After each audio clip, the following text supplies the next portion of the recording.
Bienvenidos, mi nombre es Carlos Castro. Hoy vamos a ver el portafolio de media varianza. Ahora vamos a ver una formulación del problema de optimización donde ahora introducimos un elemento muy importante, lo que se conoce como un ancla, y es el activo libre de riesgo. Esto nos va a transformar este problema y nos va a permitir definir una nueva frontera de media varianza que esté anclada a este nuevo activo. Y a partir de este resultado vamos a poder construir lo que se llama el Capital Market Line, que nos va a indicar diferentes opciones a lo largo de esta línea de inversión relevantes para el agente que es de media varianza. Por último, vamos a recapitular estos elementos en un ejemplo en Excel. Ahora vamos a ver el tercer problema de optimización de portafolio. En este caso, vamos a introducir un activo libre de riesgo dentro de nuestro universo de activos. Y este activo libre de riesgo nos va a dar lo que se conoce como un refinamiento. ¿Por qué? Porque vamos a obtener un resultado de portafolio más preciso que teníamos anteriormente únicamente con respecto a los activos riesgosos. Vamos a tener nuestro problema de optimización. De nuevo, vamos a minimizar el riesgo del portafolio. Esa va a ser nuestra función objetivo. Ya la conocemos muy bien. Pero ahora vamos a cambiar un poco la forma de la restricción. En este caso, en esta restricción, lo que vamos a tener es que vamos a reexpresar el retorno de los activos riesgosos en exceso del activo libre de riesgo. Recuerden que ya habíamos visto que una persona o un inversionista racional no va a invertir en activos riesgosos a no ser que su rentabilidad sea superior al activo sin riesgo.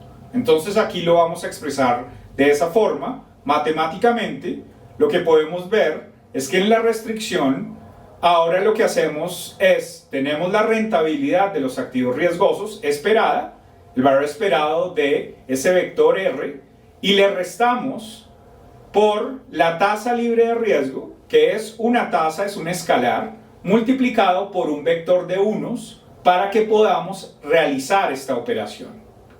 Del otro lado del igual, vamos a hacer lo mismo sobre mu, que recuerden que es el retorno del portafolio, también lo vamos a expresar en exceso del retorno del activo libre de riesgo. En este problema de optimización solo tenemos una restricción. ¿Por qué? Porque es fácil demostrar que implícitamente al incorporar este concepto de expresar los activos en términos de su rentabilidad por encima del activo libre de riesgo, implícitamente ya estamos considerando la restricción presupuestal. Eso lo podemos consultar en la derivación algebraica completa que van a encontrar los estudiantes. Recuerden cómo procedemos a resolver este problema de optimización. Planteamos un lagrangiano porque tenemos una restricción con igualdad. Entonces tenemos nuestra función objetivo más el multiplicador de Lagrange, que lo denotamos como gamma, y la restricción. Procedemos a calcular las condiciones de primer orden con respecto a la variable de control, que es el peso de los activos, y con respecto al multiplicador de Lagrange. Vamos a ver que con esta primera condición de primer orden, podemos algebraicamente obtener una expresión para el peso óptimo de los activos. Lo vamos a denotar como W estrella. Ese W estrella nos va a dar un portafolio que busca un balance entre el retorno neto del activo libre de riesgo y el riesgo que tiene cada uno de los activos. Luego podemos considerar la primera y segunda condiciones de primer orden para encontrar una solución explícita de este portafolio óptimo, que lo vamos a llamar el portafolio tangencial. Si vemos en este caso, y eso es lo que vamos a llamar el refinamiento, vamos a tener una solución dada por un portafolio específico que va a representar un punto en ese grafo de riesgo y retorno que habíamos visto anteriormente. Y esa va a ser la diferencia con los problemas de optimización que habíamos visto anteriormente. Primero, procedemos a utilizar este resultado para recuperar la frontera de media varianza en este contexto. ¿Cómo procedemos? Cogemos nuestra definición de la varianza del portafolio y reemplazamos la solución óptima del portafolio en esta expresión. Eso nos va a dar una expresión donde tengo, por un lado, la varianza del portafolio en función del retorno del portafolio. En este caso en particular, de nuevo también tenemos una forma cuadrática, pero algebraicamente podemos simplificar esta forma cuadrática en la medida en que tenemos la varianza al lado izquierdo del igual y por el otro lado tenemos una expresión al cuadrado que incluye el retorno del portafolio. Esta es esta última expresión que tenemos.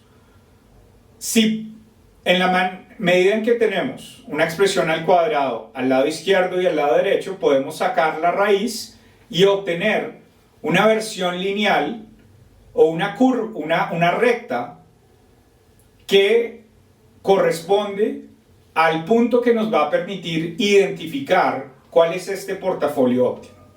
Esta va a ser esta segunda expresión que tenemos acá abajo, donde vemos que la desviación estándar del portafolio es igual a mu menos la tasa libre de riesgo sobre un parámetro que vamos a llamar f, más precisamente la raíz de f. Podemos reescribir esta expresión lineal despejando para el retorno del portafolio mu y nos va a quedar que mu es igual al retorno del activo libre de riesgo más la raíz de f multiplicada por la desviación estándar del portafolio. Ahí tenemos la ecuación de una recta. ¿Cómo podemos ver este resultado gráficamente en la frontera de media varianza? Tenemos la frontera que ya habíamos derivado anteriormente, que considera únicamente los activos riesgosos. Esta es la parábola invertida que ya hemos discutido. Esta recoge las mejores decisiones en términos de la combinación óptima que podemos hacer de los activos riesgosos.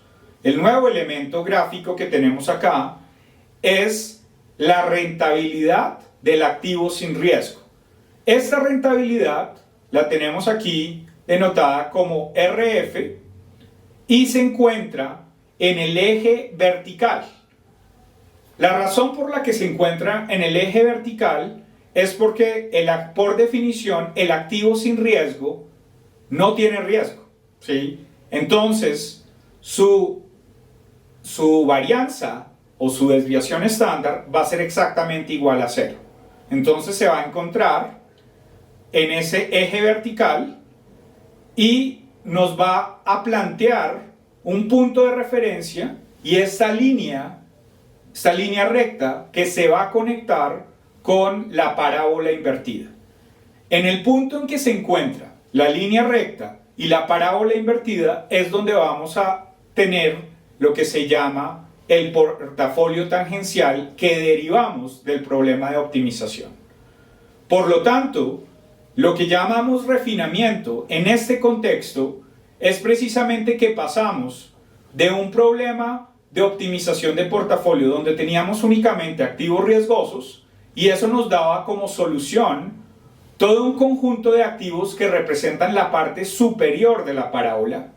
Vamos a pasar de ese espacio a una única solución que es ese punto tangencial.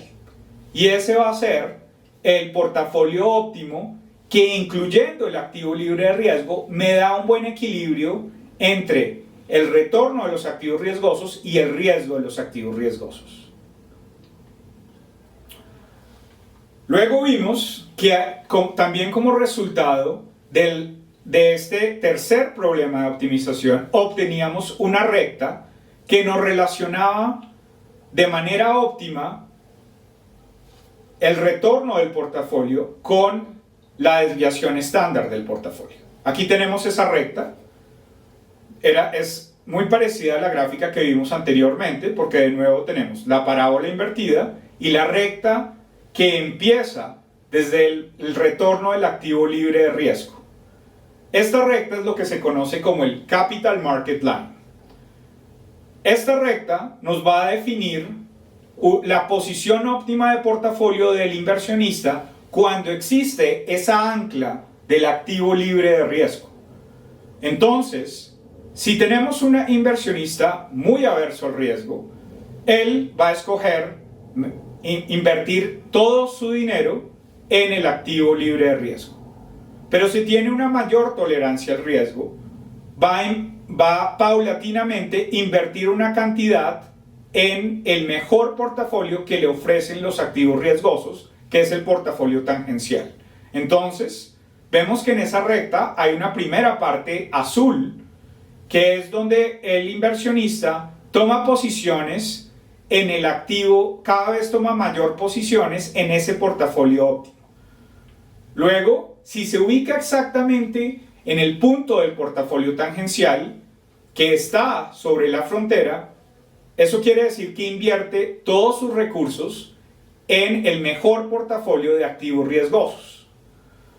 Pero adicionalmente tiene la posibilidad de estar en la línea morada, en la parte superior del Capital Market Line, cuando aprovecha que se puede apalancar obteniendo recursos prestados a partir de la tasa libre de riesgo para aumentar la inversión en los activos riesgosos. Esto obviamente le permite alcanzar mayores niveles de rentabilidad, pero como no hay almuerzo gratis, también implica mayores niveles de riesgo. De nuevo, en el Capital Market Line podemos ver exactamente la expresión algebraica de esta ecuación, que es mu es igual a RDF, el intercepto, más la pendiente constante en esta recta, que es raíz de f, multiplicado por la desviación estándar del portafolio. Ahora vamos a ver el caso de la solución de portafolio cuando tenemos el activo libre de riesgo. Vamos a considerar que la tasa de retorno del activo libre de riesgo es 3% y tenemos los 4 activos que habíamos manejado anteriormente. Estos serían los retornos del activo A, B, C y D y la desviación estándar o el riesgo de cada uno de ellos. Y también tenemos la matriz omega correspondiente a la matriz de varianza y covarianza. Recuerden que en el caso en que tengamos un activo libre de riesgo, obtenemos un resultado que es un refinamiento sobre el conjunto en donde solo teníamos activos riesgosos. Por lo tanto, vamos a obtener, aplicando la fórmula de solución para el portafolio tangencial. Aquí vamos a expresar todos los activos en exceso del activo libre de riesgo. Hacemos primero este cálculo que toma el valor de retorno de todos los activos y le resta el activo libre de riesgo. Por ejemplo, el activo A tiene un retorno del 5%, si le restamos el activo libre de riesgo va a ser de 2%. Luego debemos hacer este cálculo con la matriz de la inversa de la matriz de varianza y covarianza. Por ese vector nos da este vector. Y por último, vamos a calcular lo que sería el portafolio tangencial, que es la asignación que le vamos a hacer a cada uno de los activos. Que sería esta última operación que tenemos acá, que surge a partir de esta fórmula. Aquí vemos que no se invierte casi nada en el primer activo, y se invierte 35%, 33% al activo B y C, y por último al activo D el 28%. Luego podemos ver que este portafolio tangencial tiene un retorno de 9.23 y una desviación estándar de 11.24. Recuerden que estas fórmulas se obtienen de hacer la solución al sistema de ecuaciones que obtenemos de las condiciones de primer orden del portafolio donde introducimos el activo libre de riesgo. De nuevo hemos construido una frontera simulada a partir de los elementos o los retornos y varianzas que obtenemos para el portafolio de mínima varianza únicamente con los activos riesgosos y el de media varianza con los activos riesgosos y con ese target de 15%. Con eso podemos simular la frontera de media varianza y adicionalmente, utilizando el activo libre de riesgo y el portafolio tangencial, podemos simular lo que sería el Capital Market Line, utilizando el activo libre de riesgo y el retorno, en este caso, del portafolio tangencial. Nos va a dar el retorno simulado de ese portafolio, dándole unos pesos arbitrarios. También podemos obtener la desviación estándar, considerando la desviación estándar de ese portafolio tangencial. Que recuerden que por definición, el riesgo de desviación estándar del activo libre de riesgo es 0. Por lo tanto, con esa distribución, con esos datos simulados, podemos ver aquí podemos ver la frontera de media varianza en azul y podemos ver también el Capital Market Line en naranja a partir de los ejercicios de optimización que acabamos de ver.